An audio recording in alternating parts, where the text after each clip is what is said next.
आज हम लोग ग्रीक फिलोसफी में के हिसाब में प्लेटोस के बारे में हम थोड़ा प्लेटो को के बारे में जानते हैं।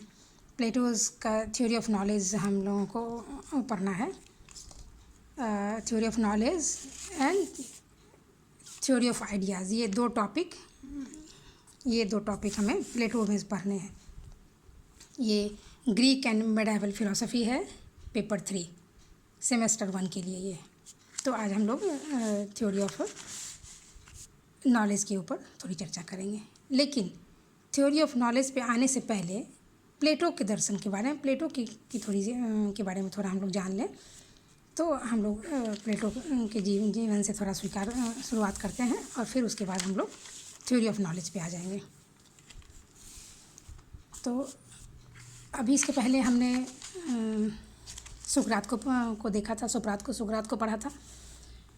तो उसमें हम जान गए कि यूनानी दर्शन की जो शुरुआत हुई, या मुख्य रूप से यूनानी दार्शनिकों के बारे में जब हम पढ़ेंगे तो उसमें मुख्य रूप से सुकरात, प्लेटो और एरिस्टोटल के बारे में हम लोग पढ़ाते हैं, जानते हैं उनके बारे में। ये मुख्य दार्शनिक थे।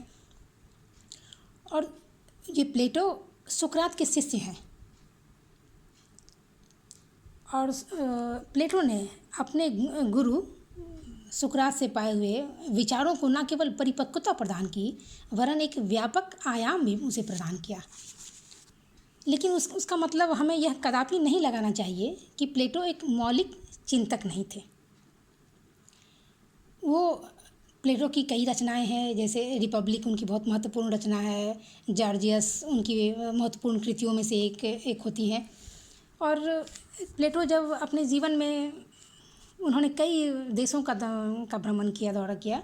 और जब उन्होंने मेगारा से जब प्लेटो की यात्रा आरंभ होती है और वहाँ से मिस्र, इटली, साइरन इत्यादि शहरों का या देशों की यात्रा करते हुए, और जब वो मुख्य रूप से अपने जन्म शहर जो उनका एथेंस था, जब वहाँ वो पहुँचे तो एथेंस आके एक्चुअली उन्होंने एक अकादमी की स्थापना की और उसमें अपने चुने हुए शिष्यों को उन्होंने वहाँ पे बुलाकर ज्ञान दिया। दर्शन के ऊपर, गणित के ऊपर, साहित्य, राजनीतिक और कानून, लॉ, इन सबों के ऊपर उन्होंने अपने शिष्यों को ज्ञान देना शुरू किया।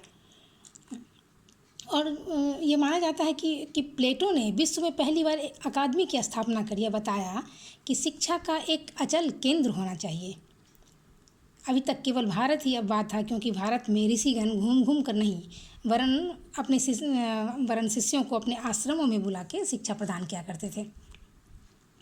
इसलिए यह मान्यता हो सकती है कि अकादमी की स्थापना में प्लेटो के मन मस्तिष्क में ये कल्पना होगी और उन्होंने भारतीय ऋषि कुल की बात आई होगी और उन्होंने उस आधार पर भी उनके मन में ये विचार आया होगा कि एक अकादमी, अस्थायी अकादमी की एक स्थापना की जाए।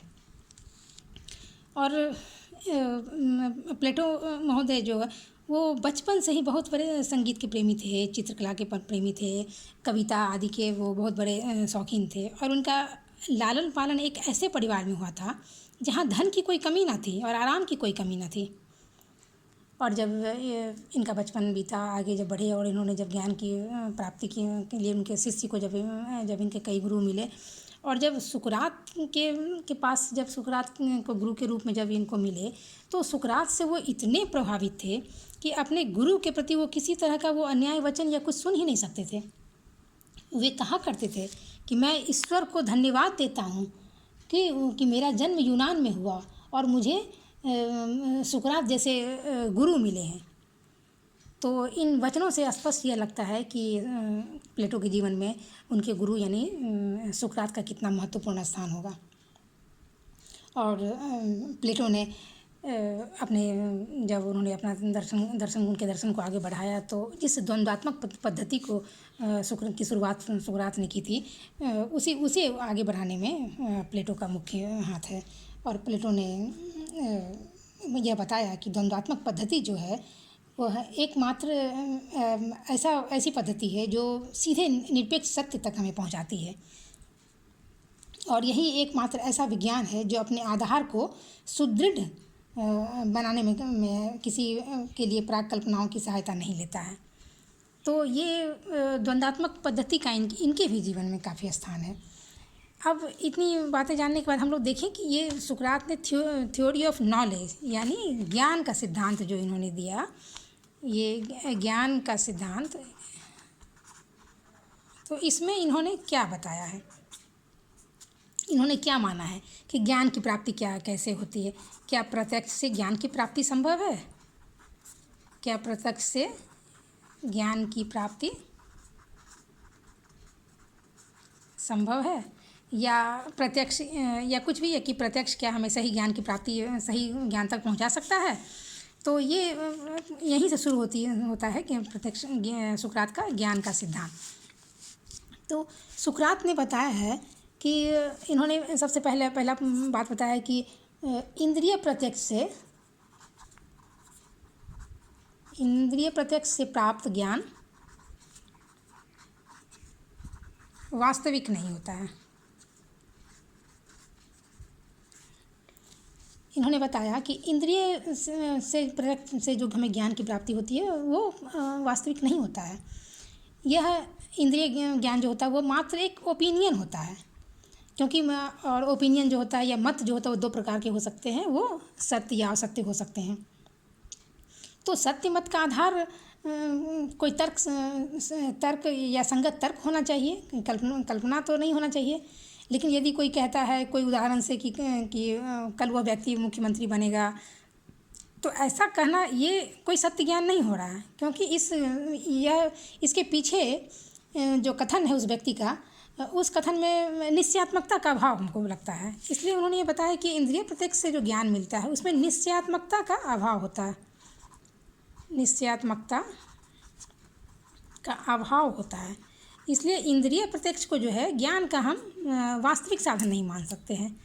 और प्लेटो जो थे वो एक बुद्धिवादी विचारक थे, बुद्धिवादी दार्शनिक थे, और ये मानते थे कि वास्तविक ज्ञान, क्योंकि वास्तविक ज्ञान जो होता है वो केवल कल्पना नहीं होता है, वास्तविक ज्ञान केवल कल्पना नहीं होता, कल्पना नहीं होता है। इसलिए क्योंकि वास्तविक ज्ञान वही है जो प्रत्यय या विज्ञान का ज्ञान हमें बतावे। प्रत्यय क्या होता है? कॉन्सेप्ट, जो कॉन्सेप्ट का या विज्ञान का जो ज्ञान हमें बताता है वही ज्ञान वही ज्ञान सत्य ज्ञान होता है। और ऐसा ही ज्ञान जो होता है वो तर्क संगत एवं बौद्धिक होता है। प्रत्यय का ज्ञान जो होता है, प्रत्यय का ज्ञान तर्क संगत और बौद्धिक होता है।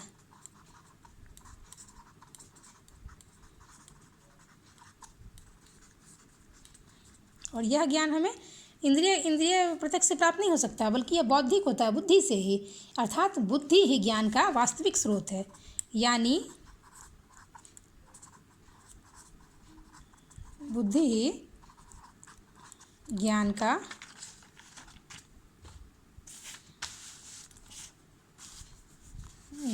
वास्तविक स्रोत होता है।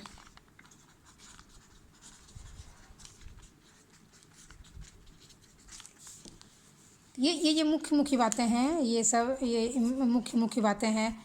ये उसके ज्ञान मीमांसा को या थ्योरी ऑफ नॉलेज को जानने के लिए।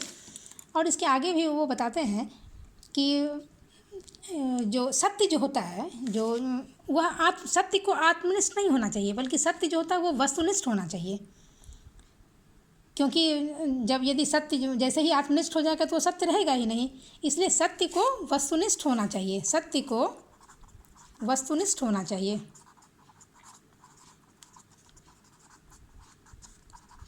और जो वस्तुनिष्ठ होगा वही हमारा सत्य ज्ञान हो सकता है। इसलिए यदि प्रत्यक्ष को ज्ञान मान लिया जाए तो प्रत्यक्ष शुद्ध संवेदना होती है। संवेदनाएं इंद्रियजन्य होती हैं, इसलिए केवल संवेदनाएं जो हमारी होती हैं, सेंसेशन जो, तो वो मात्र प्रत्यक्ष नहीं है, बल्कि प्रत्यक्ष में संवेदना केवल वस्तुओं का हमें आभास करा देता है। इसीलिए जो सत्य, जो प्रत्यक्ष के द्वारा जो प्राप्त ज्ञान होता है, उसे यदि हम शुद्ध संवेदना मान लेते हैं तो संवेदना तो सिर्फ वस्तुओं का आभास हमें कराता है, तो जबकि अर्थ वस्तुओं की यथार्थता को बतलाता है। तो यदि हम ये देखें, आगे हम देखें तो प्लेटो के अनुसार अर्थ में तुलना और वर्गीकरण निहित होना चाहिए। क्योंकि स्पष्ट पहचान का आधार ही हमारा तुलना और वर्गीकरण होता है। तुलना और वर्गीकरण जो होता है वो हमारे हमारे पहचान का स्पष्ट आधार होता है।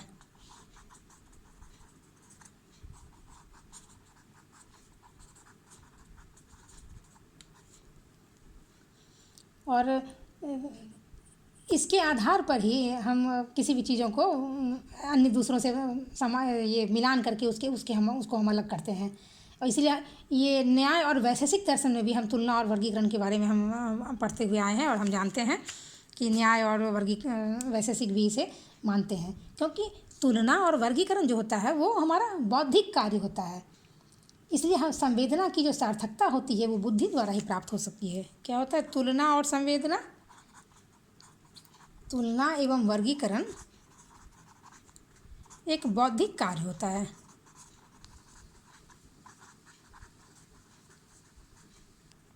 एक बौद्धिक कार्य होता है। इसीलिए संवेदना की सार्थकता बुद्धि द्वारा ही प्राप्त होती है। इसीलिए संवेदना की सार्थकता बुद्धि द्वारा प्राप्त होती है।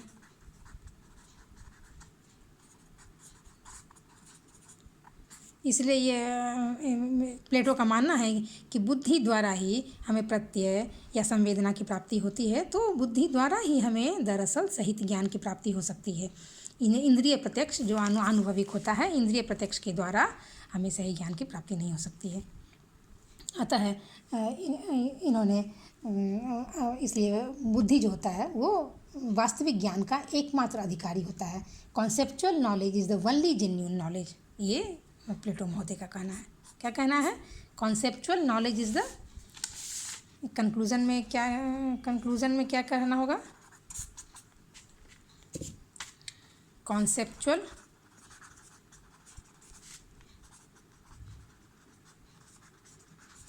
knowledge is the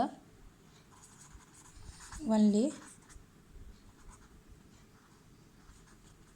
genuine knowledge. That's all. तो ये था हमारा ज्ञान, प्लेटो के अनुसार ज्ञान का सिद्धांत, और इसे हमने पॉइंट दर पॉइंट हल्का हल्का से समझा दिया है, और इसे आप लोग अपने हिसाब से आप एलोबरेट कर सकते हैं। यही मुख्य रूप से यही इनका ज्ञान सिद्धांत है। धन्यवाद।